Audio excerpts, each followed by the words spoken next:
Hey guys, we're here with Thaddeus Desmond and Anton Moore at the Democratic National Convention, and they just got off the main floor speaking. How was it? It was a great opportunity. I feel like the adrenaline's pumping right now. Definitely positive opportunity.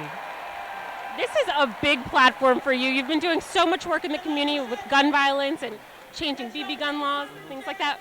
What did this mean to you to be here? This meant a lot to me because being able to come on a national stage and talk about the issues that I'm concerned about is just left me speechless. And being out there is just, I'm still stunned at this point right now. We've been hearing that the youth aren't as motivated to vote this year because of the polarization of the candidates. What can you say to the youth and how to get them engaged in voting this year? I mean, you have to get out and vote. I mean, if you don't vote, your voice isn't heard, and you don't have you have a stake in what's going on. So, I mean, that's the best way that you can exercise, your power in this process. And is there anything that you would like to add to what you said on stage to drive the point home to anyone that's listening to you at home? We have a lot of issues in this community. Gun reform is one of them. We need to address the gun issue. We need to get everybody on board, start the protest, march so they can change these gun laws. A lot of young people are dying in the streets of Philadelphia. It's so true. And what do we say to people that say protests aren't necessarily the way to go? How do we affect change?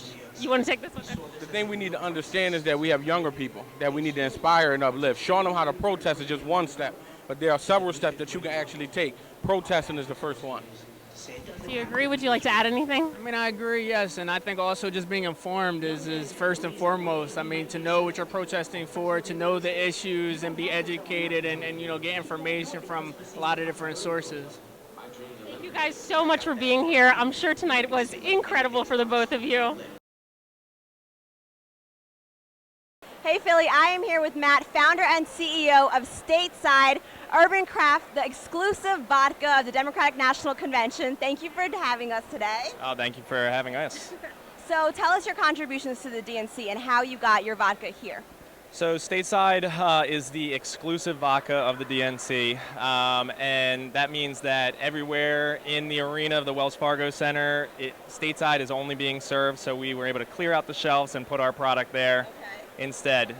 We were fortunate enough to get our product there by happenstance. We were contacted through our email portal. We think that some of the DNC people are avid Stateside fans and reached out to us because they love the product, and they asked us if we would participate, and we said we would love to. So you're at all the different events or just here at Wells Fargo for anyone that wants to go to any of the other parties or events around the city? So we have been participating since Saturday. So we were at the Citizens Bank Park with 2 bars on Saturday, and then we were at the Kimmel Center on Sunday. We were at the Art Museum on Sunday.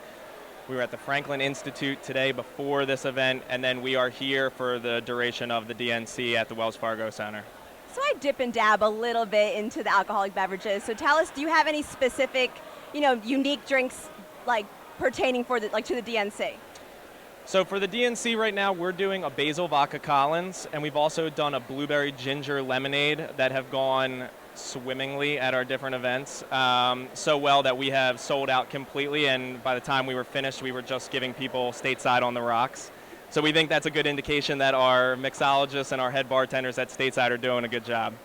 So one last thing, to target the millennials, because obviously the vodka targets 21 and up, obviously. What message would you send to people to really get them out to vote?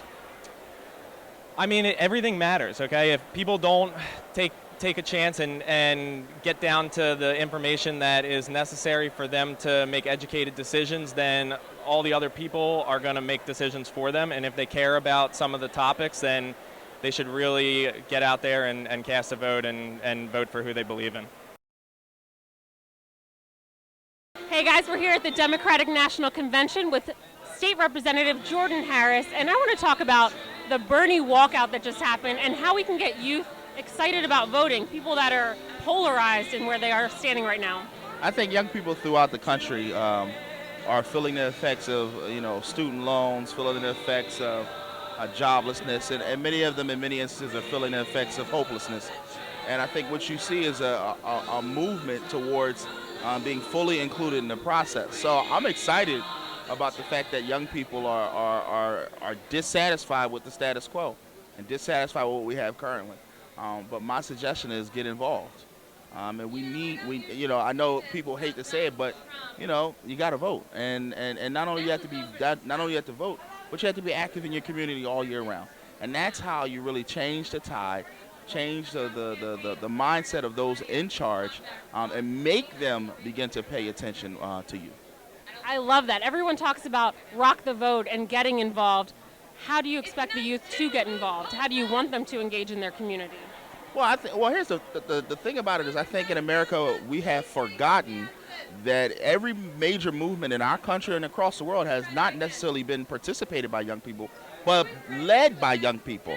Dr. King was in his late 20s when he was leading the civil rights movement. Stokely Carmichael was in his 20s.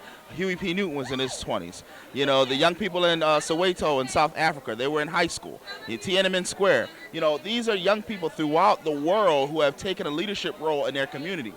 If young people take the leadership role in our communities, I think we're better for it. So, you know, for me, it's about making sure and ensuring that we have young people who are serious and who are taking up and we do across this country. I mean, I serve a district where we have young people very much involved.